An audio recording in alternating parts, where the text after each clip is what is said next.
That wet ground's helping us. I can get it down. Yeah, we got that there. That'd be perfect.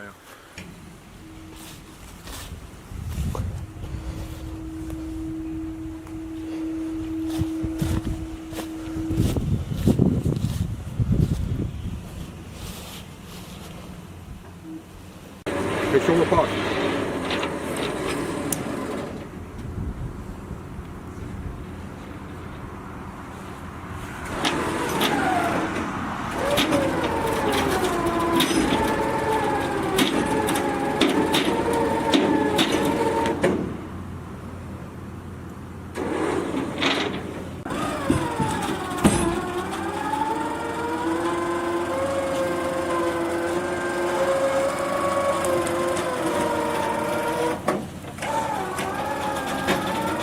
Yeah, it'll go on now.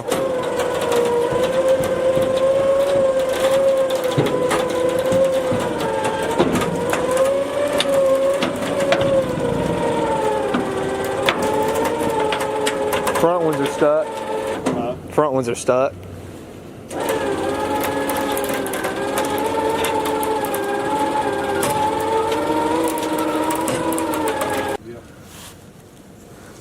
Y'all want to get your picture made in front of it? We'll take it. Ain't no big more than that, I mean.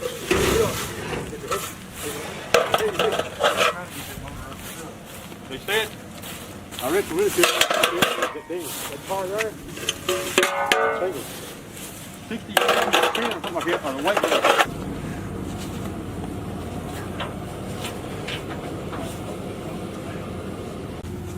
That's a community, it's a different town, but we have the best way there.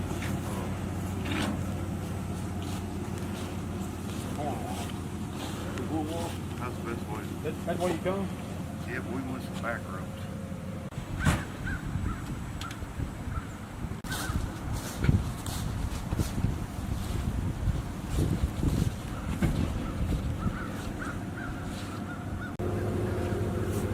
Where'd your brother go? They might have them or key. Yeah. Bill?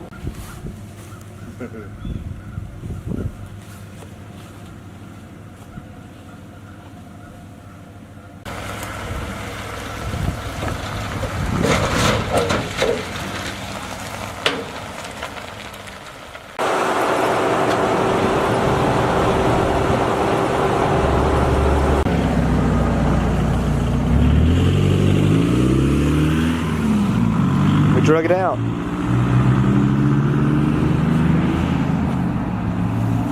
The tag's actually laying in the seat on the floor here. I'll grab it here in a second, but it's a 3-speed, factory 3-speed on the floor, 318. It's not a rally car, but it has rally gauges and a factory rear defroster. That's what he ordered the car with. Everything else is basically bare bones.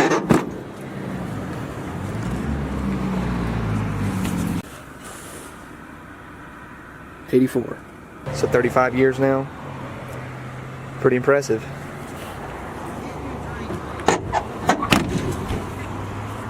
That's the worst damage to it right there. And then the passenger fender has a spot in it, but it's all right. I mean, for what it is, it's still a Challenger. And it has a really cool story. Definitely a really cool story. It's a one-owner car. His cousin bought it new, and then he had to move off to go do some work. I think he was a school teacher. He said he taught all over the place. And then what happened was he actually passed away before he could come back and get the car, and it just sat there ever since.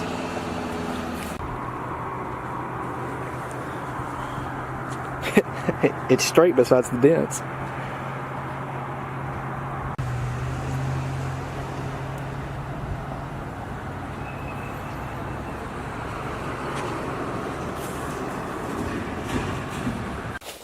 Now, unfortunately, I am under the assumption that the engine is stuck on this car. Tried to turn the fan, would not move. That was back whenever we actually picked the car up. Haven't tried it since, so let's take a quick walk around of the car and I'll show you what we have here. Oh, this is nice. Sorry, guys. Oh, there's a wasp. Like I said, been sitting here for about 6 months out in the field. Oh man, I've made them mad. Yeah. Sorry guys, didn't mean to disrupt you. Oh buddy. Yeah, there's a big one right there. There's their nest. You can see it. Anyway, let's try to just avoid all that. Spider webs up here. Didn't mean to disrupt your home, but I'm just gonna pop the hood up here. Okay, we're good. Alright, what we have here is the most basic Challenger I've ever seen in my life. This is a 318 two-barrel. Never been touched. This car is as original as they come. No power steering, no power brakes, no air conditioning. All it is an alternator. Nothing, absolutely nothing as far as option goes. The only two options that they ordered from the factory. Also, the door is a little bit difficult to open. It's a two-hander right here. The only options we have is a rally gauge cluster, which is odd for a non-rally car. You can see it is a 3-speed, which was factory equipment back then. It was standard. Automatic was an option. And for some reason, a rear window defroster. So, I don't know why, but it only came with, I don't know why they ordered it that way. Rally gauge cluster, rear window defroster, everything else as it came. So it's probably a really pretty blue from the factory. You can kind of see it right here. I'd like to get the trunk open. It's like a light blue metallic. So we're going to try and get the trunk open at one point. I don't have the keys for it, so that's a little bit of a misfortune here. So we'll have to, at some point, you know, rig up a starter so we can actually start the car. And if we want to drive it, I'll have to pull the steering wheel off and then disengage the lock cylinder. So that's not a big deal, just a little extra step that we have to go through. Unless I can find the keys somewhere, but they said they didn't know where it was. So, like I said, very basic and bare bones option. It does have disc brakes in the front, which I think was standard equipment at that point in '73. And the good news, we've got electronic ignition, so it'll be simple to fix if something's wrong with it. I've got a ton of those to make it work, so I've got plenty of these electronic ignition boxes. And, well, there's 3-speed wipers. Could you get 2-speed back then in '73? I don't know if you could at that point. I think maybe the 3-speed was standard equipment at that point. I'll have to look. Fender tag, disintegrated, unfortunately, so we don't have one of those. And it's got some rust issues. I know you guys up north are saying, man, you got it lucky, this thing's got 0 rust or whatever. But we've got rust right here with the battery. Looks like it flipped over. The rear frame rails are pretty much shot. So that's kind of unfortunate, but it is still a Challenger. And it's still a good looking Challenger at that. I just mentioned the fact that this car is pretty much untouched from the factory. You know, there's really not a lot of stuff that they did. Looks like there's been a water pump put on it. And honestly, I don't see anything else that's been changed. I mean, they might have changed some hoses, just did basic maintenance on it. So it might not be that difficult to actually get this thing running since it's all complete and all there. You know, unfortunately, the car sat for a long time, but they took care of it. You know, they started it up every year or so until the gas tank started to leak. So that was unfortunate. So, oh man. Okay, the filter avoided all the peanuts, so that's good. Yep. Let's take this off. Let's see what we got going on under here. That's a vacuum leak.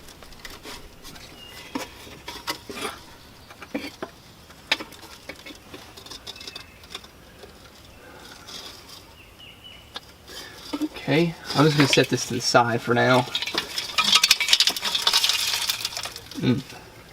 Linkage isn't frozen. There we go. Okay, we'll just take it off. You see all that? Looked like something made a nest in there. Good thing that filter was in there though. So, looks like linkage works. Let's see, where's the throttle linkage tool? Try to move that. Not so lucky there. The choke linkage works. I'll have to try and free that up. Yeah, that one's not so good. But that's good that the choke isn't frozen or anything. I don't think anything got down in the carburetor, so we might be okay on that front. And like I said, I believe it was stuck. So I'm going to pull all the spark plugs out and pour some ATF down there with some Marvel Mystery Oil mixed in. Let it sit for a second, and while I wait for that, I want to drop a battery in here and just see if anything works. You know, if I want to see if like headlights come on, dome light, anything. So let's grab the spark plug socket and we'll start taking stuff out. Something I just thought about. This thing is a manual car, so it probably very well could have been in gear whenever I tried to turn the fan by hand. So knocked it out of gear. It's sitting in neutral right now. I'm going to try and take this breaker bar on the crank bolt and just see if I can turn it just a little bit.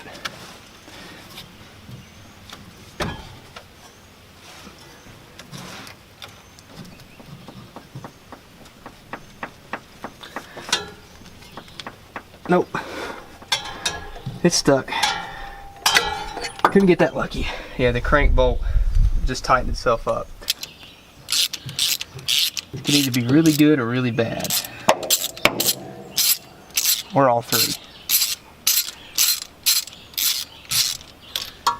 Still got champions in it, so it might not have been changed. It might have been changed. Who knows at this point. A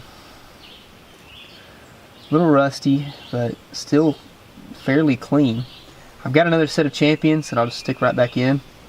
So, not a big deal. But I do still want to put some ATF and Marvel Mystery Oil down in there. Let it soak for a little bit. So this is all the spark plugs on the driver's side. Pulled all the 8. They all look pretty much the same. So, just from age and sitting. So yeah, it's just needed to be pulled.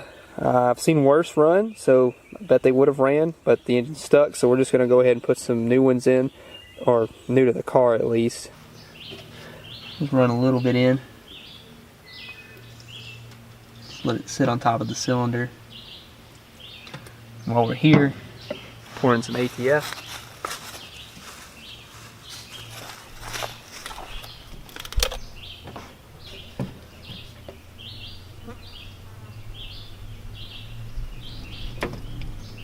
And that's a lot, so whatever. Pouring out the cylinder hole, so that's great. Best part about these old cars, a lot of Chryslers specifically, at least I've seen, is that the battery trays are made of tin foil, and when a battery falls over, next thing you know, battery tray's gone. So this is going to be a little tricky.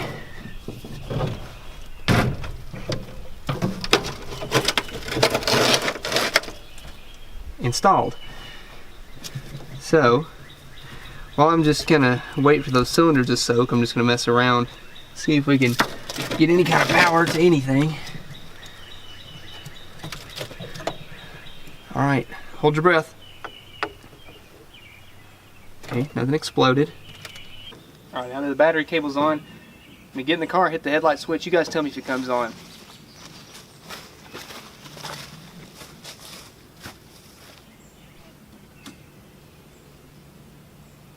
Hey, come on.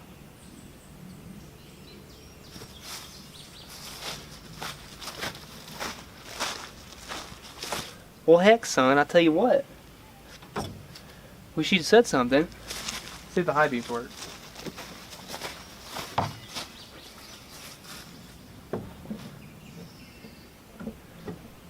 And it's frozen, so not doing that. Got one tail light.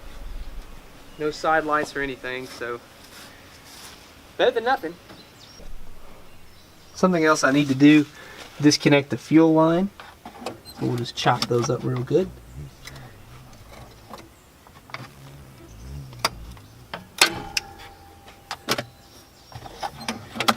We'll do it from the tank side too, from the pump, so it's not pulling anything from the tank that's disgusting. So that's chopped. Alright, you're good.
And that only took an hour, I guess. Well, unfortunately, seems like we might have something else going on besides the engine being stuck. I tried it one more time and it's been sitting with ATF and Marvel Mystery Oil in each cylinder for at least 2 or 3 weeks, I'd say, at this point. So I'm starting to think that if the engine's not bad, then it possibly could be like a stuck clutch, it could be a stuck flywheel. Something is binding, and I'm not sure what it is. So rather than fool with it out in the field, get covered in ticks and bugs, and that nice little spider right there, can you guys see him? Yeah. Hey, buddy.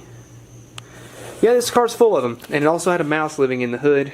And right up in here where the 2 pieces meet, he had made like a nice little nest, little trailway going on up in these channels. So that was good. I really enjoyed that. Every time I'd open the hood, he'd fall out. So yeah, didn't really feel like doing that anymore. Anyway, what we're going to do is I'm going to get up under the car and we're going to attempt to make the flywheel turn.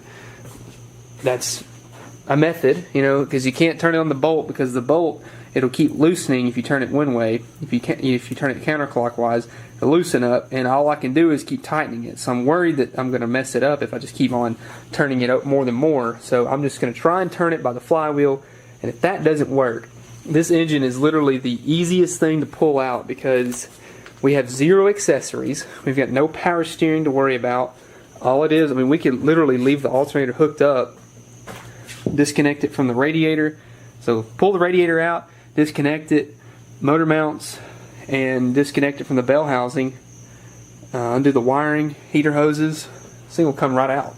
It's so simple to work on, and that's the good thing about the fact of no options is that there's not a lot of stuff you have to deal with. And the fact that it's got the manual transmission makes it that much easier. So if it comes down to it, we will do an engine swap on this thing because it is so simple to do, and I've got a plethora of 318s and 360s to put in it.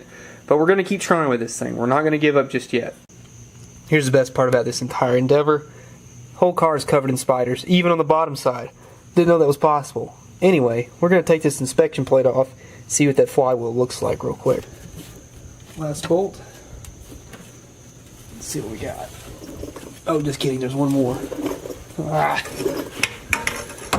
got excited. Sorry, guys.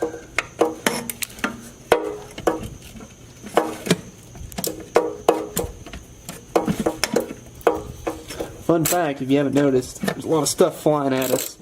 I'm wearing safety glasses right now.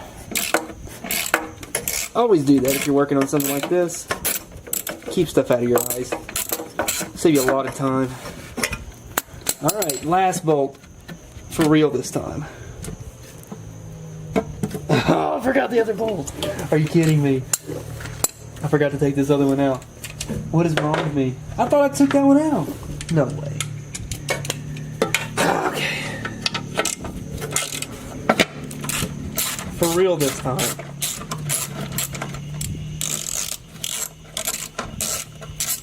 Last bolt. Oh gosh. Oh, okay. So there's a rat. There's a rat's nest in here, guys.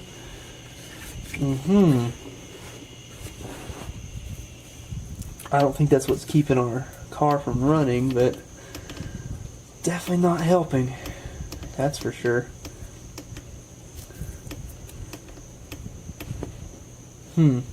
Okay, well. Now we can... Oh, okay. Yeah, look at this. I'll show you guys what was inside the inspection cover. Check this out. Yeah, something's been living in there for quite a while. Clean all that out and stuff our bolts in it so we don't lose anything. Didn't really have any good luck with getting the flywheel to get a grip with a screwdriver. So let's just try and pop this valve cover off and see if it tells us a story. I've already pulled the bolts out. Just tap it with a hammer and see what happens.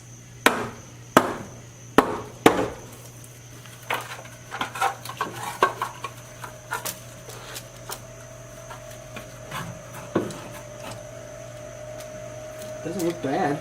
I mean, I got dirt in it from whenever I just dropped all the stuff in it, but it looks fairly low mileage, to be honest with you. Not a lot of sludge built up. Whoever had it changed the oil at least.